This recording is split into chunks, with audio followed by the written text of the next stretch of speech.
Good morning, কেমন আছো সবাই? আমার চ্যানেলের নতুন আর একটা ভ্লগে তোমাদের অনেক স্বাগত, অনেক ভালোবাসা জানাই। তো আজ হচ্ছে রবিবার, তোমাদের দাদার ছুটি, তো উঠতেও একটু বেলা হয়েছে।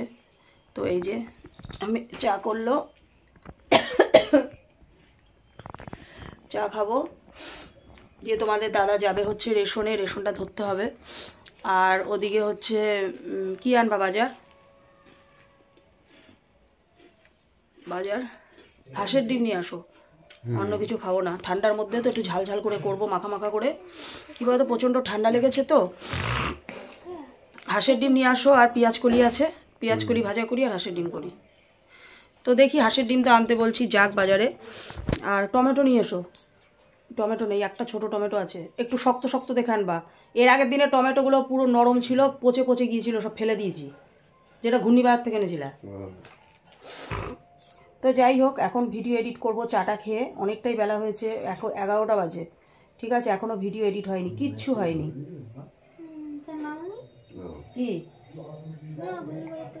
তো আজকে আর কোথাও যাওয়া নেই, কারণ সামনের রবিবারে মিট আপ রয়েছে, সামনের রবিবারে যাব। আর আজকে এবেলায় তো আর কোথাও বেরোচ্ছি না, আমার শরীরও ভালো না, আমার ঠান্ডা লেগেছে। এখন এই হাওয়া টাওয়ায় কোথাও যাবো না, তারপর আবার যাবো ঘুরতে। 13 তারিখে ঘুরতে যাচ্ছি। এখন যদি শরীরটা ঠিক না করি, তাহলে আবার ঘুরতে গিয়ে তখন আর অসুবিধা হয়ে যাবে। তো দেখো, তোমাদের দাদা যাচ্ছে বাজারে, মেয়েও বলছে যাব। বা চিরুনি ফুরুনিগুলো জায়গায় রেখে যা, কি বাজে লাগছে এই জায়গাটা।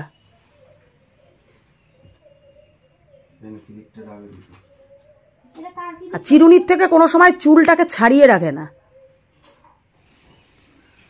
দেখো, তোমাদের দাদা বাজারে গিয়েছিল, মেয়েও গেল ওর সাথে। ফুল এনেছে, ওই ঘরে রাখলা বাজারের ব্যাগ। আমি চান করছি না, ওই রনির বউ চান করছে। তো তোমাদের দাদার মেয়ে বাজার থেকে চলে এলো, আমারও ততক্ষণে ভিডিও এডিট, থাম্বনেল রেডি করা, ভিডিও আপলোড দিয়ে দিলাম। এই কাজটা আমার হয়ে গেল। আর প্যারাসিটামল আনতে ভুলে গেছে, ফোন করে বলে দিলাম। তো সকালে একটা খেলাম আমি, চাটা খেয়ে, তো আবার তো রাতে খাবো। তো সন্ধ্যেবেলায় যদি একটু বেরোয় তখন নিয়ে আসবে, যদি বেরোয় না ওই সন্ধ্যেবেলায় এনে দেবে। তো দেখি কি বাজার এনেছো পেয়েছো হাঁসের ডিম? তো খুব হাঁসের ডিম খেতে ইচ্ছা করছিল, ঠান্ডা পড়েছে তো খুব ঠান্ডা। আজকে পাইনি সেরকম, বলছে খুঁজে খুঁজে খুঁজে খুঁজে এরকম ছোট ছোট পেয়েছে। আর এর আগের দিন হাঁসের ডিমগুলো এনেছিল এত বড় বড়। তো আমি বললাম, তাহলে বাজারে গিয়েছো, তাহলে এমনি মুরগির ডিমই নিয়ে আসতে পারতা বড় বড়। তো বললো না থাক, হাঁসের ডিম খেতে চেয়েছো, হাঁসের ডিম নিয়ে এসেছি। দেখি কি এনেছে, পেঁয়াজ কলি টলি আছে। আমি তো বলেছিলাম পেঁয়াজ কলি ভাজবো আর ডিম করবো। 3খানা ফুলকপি আছে জানো, সেই পরশুদিন নিয়ে এসেছিল। এত কেউ আনে, আমরা সেটাই বলছি যে তুমি বাঁধাকপি আনো না, গেলে গাদা গাদা ফুলকপি নিয়ে আসবে। 4টে ফুলকপি না এনে তাহলে একটা বাঁধাকপি আনতে পারতো। কি বলি কি জানি। এই যে মেয়ে চান করবে, গরম জল বসিয়েছি, গরম হয়ে গেছে, বা চলে আয়। এখানেই ডিম সেদ্ধটা বসিয়ে দেবো। তো তারপর দেখো, ডিমগুলোকে সেদ্ধ করে নিচ্ছি, মেয়েকে একটু গরম জল করে দিলাম, ও স্নান করে পুজো করবে। আর ডিমগুলো কিন্তু ভালো বড় বড়। আর তোমাদের দাদা বলছে যে ছোট ছোট ডিম নাকি এনেছে, বাজার ঘুরে ঘুরে পায়নি। এর থেকে কত বড় ডিম হবে বলো তো? ডিমগুলো কিন্তু অনেক বড় বড়। তো যাই হোক, আমি তো প্রথমে দেখিনি, আমি এখন সেদ্ধ দেওয়ার সময় দেখছি, আর ওকে বলছি যে তুমি ডিমগুলো এত বড় বড় ডিম এনেছো, আবার বলছো ছোট ছোট। তো তারপর দেখো, আমি তো এদিকে ভিডিও এডিট করছিলাম, ভিডিও এডিট করলাম, থাম্বনেল করলাম, আপলোড দিলাম। তো এসে আমি বলছি ঘরটা মুছে নিই, মানে ডিম সেদ্ধটা বসিয়ে ঘরটা মুছে নিই। তখন বলছে তোমাকে মুছতে হবে না, আমি মুছছি, তাহলে বলো। তো আমাকে একবারও বললো না যে এতক্ষণ তাহলে কি করছিলে, কারণ ওই যে একবার শুনেছে যে ভিডিও এডিট করছিলাম, আমি ভিডিও আপলোড দেওয়া হয়ে গেছে। আমি বললাম এর জন্যই মোছা হয়নি, তুমি সরো, আমি ডিমটা সেদ্ধ বসিয়ে দিয়ে, আসলে আমি একা তো আস্তে ধীরে করি, নিজের মতন নিজে যখন থাকি আমি আর মেয়ে। দিয়ে বলছে যেটা করছিলা সেটার দিকেই মন দাও, সেটাই মন দিয়ে করো, ঘরের কাজ পড়ে থাক। মানে তোমাদের দাদা না ভিডিও করাটাকে এতটা পছন্দ করে, মানে এতটাই সাপোর্ট করে, এতটাই ভালোবাসে, জানো তো। তো জানি না ওর স্বপ্নটা কোনো দিন পূরণ করতে পারবো কি না। তো তোমরা যদি পাশে থাকো অবশ্যই হয়তো পারবো। ও শুধু একটাই কথা, এই যে এত কষ্ট করছো তুমি, আমি তোমাকে করে দেবো, কিন্তু তুমি মানে তোমার একটা জায়গায় তুমি দাঁড়াও। তো জানি না কি হবে। তোমাদের দাদা এনেছে দেখো ছোট আলু, বাহ, এই আলুর কথা আমি অনেক দিন ধরেই বলছিলাম। এই ছোট আলু দিয়ে হাঁসের ডিমের রসা করব। আর এই যে সেদিনকে পেঁয়াজ কলি এনেছিল, এই যে পেঁয়াজ কলিটা ভাজবো। চলো ঝটপট জোগাড় করে নিই। আর ওদিকে ডিম সেদ্ধ বসিয়ে দিয়েছি। তো তারপর দেখো কটা জামা কাপড় ধুয়ে নিয়ে মানে সার্ফেই দিয়েছি, তো চলে আসলাম ছাদে। তো তোমাদের দাদাকে বললাম কি আমাকে একটু ভিডিওটা ধরে দাও, কারণ ওই স্ট্যান্ড লাগিয়ে আমার আর ভালো লাগছে না, কারণ শরীরের যেহেতু এনার্জি কম, শরীর যেহেতু ঠান্ডা লাগলে না কোনো কিছুই ভালো লাগে না। আর মেয়ে তো ওদিকে স্নান করে পুজো করছে, তো এই আর কি। তো তোমাদের দাদা এসে ভিডিওটা ধরে দিচ্ছে আর বলছে কি সুন্দর রোদ গো, মনে হচ্ছে কি এইখানেই থাকি। আমি বললাম এটাই তো আমাদের জীবন, আমরা যদি এখানে রোদে সারাক্ষণ রোদ পোহাতে পারতাম তাহলে তো হয়েই যেত। তোমাদের দাদাকে বললাম যে তুমি একটু বসে থাকো, বললো না বসবো না। তো ছাদে জামা কাপড়গুলো মেলে দিলাম। দেখো তাকাতে পারছি না, এই ডান চোখটা প্রচণ্ড কষ্ট হচ্ছে, প্রচণ্ড। মানে এই দিকে পুরো ঠান্ডাটা লেগে গেছে আমার, এই দিকেই তো এক সাইড হলেই তো খুব কষ্ট হয়। জামা কাপড় কটা মেললাম। আজকে স্নান না করার মতন করেছি, গায়ে হাত পা শুধু মুছে নিয়েছি, কারণ আমার এত ঠান্ডা লেগেছে। নাইটি ফাইটি ছেড়ে এখন রান্নার দিকে যাব। ভালো করে গা হাত পা সব মুছে নিলাম। আর মেয়ে তো স্নান করছে, পুজো করবে, মানে পুজো করছে চান করে। ওই যে তোমাদের দাদা, ছাদের রোদটা কি ভাল লাগছে জানো। ডিম সেদ্ধ বসিয়ে দিয়ে এসছি, মানে ডিম সেদ্ধটা বসিয়ে দিয়ে তারপর ছাদে এলাম। কি সুন্দর লাগছে রোদটা, তাই না? তুমি তো এই টাইমে স্নানটা করে নিতে পারতা। চুলদারিগুলো কাটলো না, কারণ সামনের সপ্তাহে চুলদারি কাটতে হবে। সামনে রবিবারে আমরা এই টাইমে মিটাবে বলো, হ্যাঁ? তারপরের দিন বেরোবো।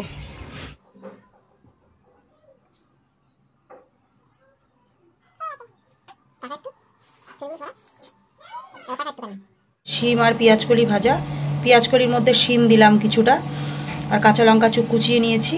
এখনও পেঁয়াজকলি আছে জানো তো, রেখে দিলাম যে অর্ধেকটা আগামীকাল করা যাবে, অনেকটা পেঁয়াজকলি এনেছিল। আর এই যে ছোট আলু, হাঁসের ডিম করব, পেঁয়াজ টমেটো রসুন সব কেটে নিয়েছি। এই ধনে পাতাটা ভাজাটায় নামানোর আগে দেবো পেঁয়াজকলিতে।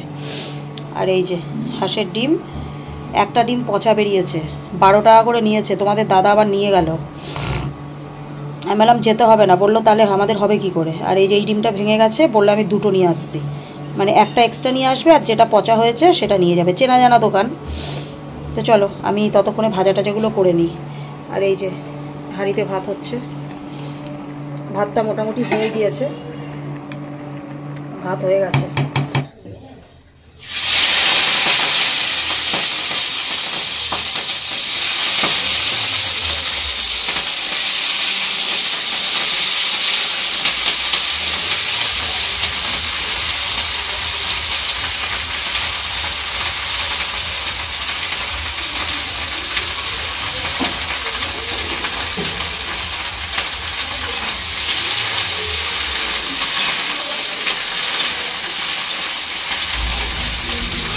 নিয়ে এসেছে তোমাদের দাদা এই যে ডিম,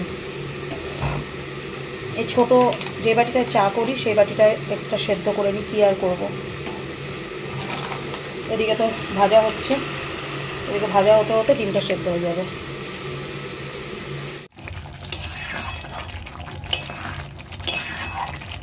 রান্না কমপ্লিট হয়ে গেছে। এই যে ছোট আলু দিয়ে ডিমের তরকারি, হাঁসের ডিম। আজকে একটু ঝোলঝোল করেছি, কাশ্মীরি লঙ্কা নেই জানো তো, মনে ছিল না তোমাদের দাদাকে বলতে, ওই জন্য কালারটা একটু কেমন হয়েছে। আর শরীর খারাপে যা করেছি। এই যে এই হচ্ছে শিম আর পেঁয়াজকলি ভাজা, এই যে হাঁড়িতে ভাত। এই ধনে পাতাটা দেখো ভাজাতে দিতে ভুলে গেছি। গ্যাস ট্যাস সব মুছে নিয়েছি, এদিকে সব গ্যাস ট্যাস মুছে নিলাম। তোমাদের দাদা গেল স্নান করতে। তো তোমাদের দাদা গেল স্নান করতে, তো বললাম কড়াইটা একটু মেজে দিতে। কয়দিন ধরেই বলছিলাম জানো তো তোমাদের দাদাকে যে কড়াইটা ময়লা হয়ে গেছে, মানে দাগ হয়ে গেছে, কড়াইটা ডলে দাও, কড়াইটা ডলে দাও, দিয়ে ও ডলছে না। এবার এখন মানে কড়াইটা নিয়ে গেল, কড়াইটা মেজে তারপরে স্নান করবে, তারপরে খেয়ে নেবো। আর ধনে পাতাটাও দিইনি, ধনে পাতাটা ওই শিম আর পেঁয়াজকলি ভাজাতে দেবো বলে কেটেছিলাম, ভুলে গেছি। আসলে এই শরীর খারাপে যে রান্না করেছি এটাই অনেক। তোমাদের দাদা অনেকবার বললো তুমি সরো আমি করছি। আমি বললাম না, সপ্তাহে একটা দিন বাড়িতে থাকে, ও আবার রান্না করবে, থাক, আমি তো আর বিছনায় শুয়ে থাকার মতন তো অবস্থা না, আমি তো করতে পারছি। তো যাই হোক কড়াইটা তোমাদের দাদা নিয়ে গেল, কষ্ট হবে খুব, কারণ একদম কালো দাগ বসে গেছে জানো তো। তো তারপর দেখো তোমাদের দাদা কড়াইটা নিয়ে এসে মানে মেজে দিচ্ছে, তারপরে স্নান করে নেবে। তো কড়াইটা কী ছিল আর কি হয়ে গেল মানে তোমরা দেখলেই বুঝতে পারবে। পুরুষ মানুষই হয়, তাই না? মেয়েদের পক্ষে যেটা সম্ভব না, সত্যি ছেলেরা যেন সেটা কিভাবে এক নিমেষেই করে দিতে পারে। তো যাই হোক, তো দেখতেই পাচ্ছ কি ছিল আর কি হয়ে গেছে, মানে একদম সাদা ঝকঝকে করে দিয়েছে নতুনের মতো। তো দারুণ হয়েছে, তাই বলছে যে আমি কড়াই মানে মানে নোংরা তুলতে গিয়ে আমি কড়াইয়ের দাগ তুলতে গিয়ে আমি শেষ। তো হাসিও পাচ্ছিল। তো যাই হোক, তারপর দেখো খাওয়া দাওয়া করে রেস্ট নিয়ে তো সন্ধ্যাবেলায় এখন 6:30 7টা বাজে, তো বেরিয়ে পড়েছি তোমাদের দাদা আর আমি। এই পাশেই যাব একটু ঘূর্ণিবাজারের কাছে। তো মেয়েকে আনিনি, মেয়েকে তোমাদের দাদার ফোনটা দিয়ে এলাম, দিয়ে বললাম যে তুই দেখ। তো যাই হোক, আমরা বেরোলাম, বেরিয়ে হচ্ছে আমার ওই চুড়িদারটা সেলাই করে নেব। তো কাকাকে বললাম যে কাকা ওইখানে আমি সেলাই করি, যে তুমি করো, আমি তাহলে একটু চা খেয়ে আসি। তো কাকা বললো ঠিক আছে ঘুরে আসো, আমি করে রাখছি।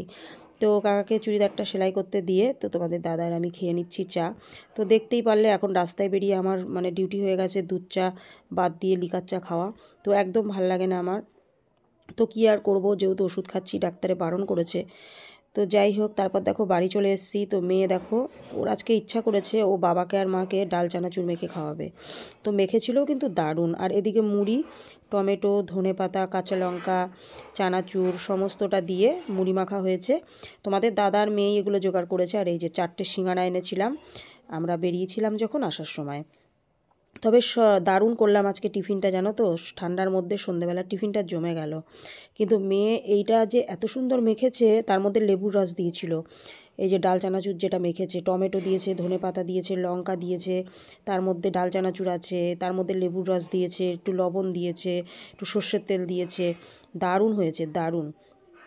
তো যাই হোক, তো আমি খালি মেয়ে তোমাদের দাদাকে বলছি আমার বাটা এত রকম মানে ওই যে ফোন দেখে, তো ফোন দেখে দেখে না মানে এখন থেকেই চেষ্টা করে মানে আমাদেরকে কি করে করে খাওয়াবে, নাহলে কি মানে আলুর পরোটা বানিয়ে রাখতে পারে, তাহলে বলো। তাহলে আমার বাটা কত বড় হয়ে গেছে। তো যাই হোক, তো রাতের খাবার রয়েছে, দুপুরের ভাত তরকারি রয়েছে, একটু গরম করে রাত্রেবেলায় খাবো। আমাকে মেয়ে আর দাদা বলেছিল তোমাদের দাদা যে রুটি খাওয়ার জন্য, আলাম না রুটি খাবো না, ভাতই খাবো। তো চলো, আসতে হবে এ পর্যন্তই, দেখা হচ্ছে আবার আগামীকাল থেকে। সবাইকে গুড নাইট।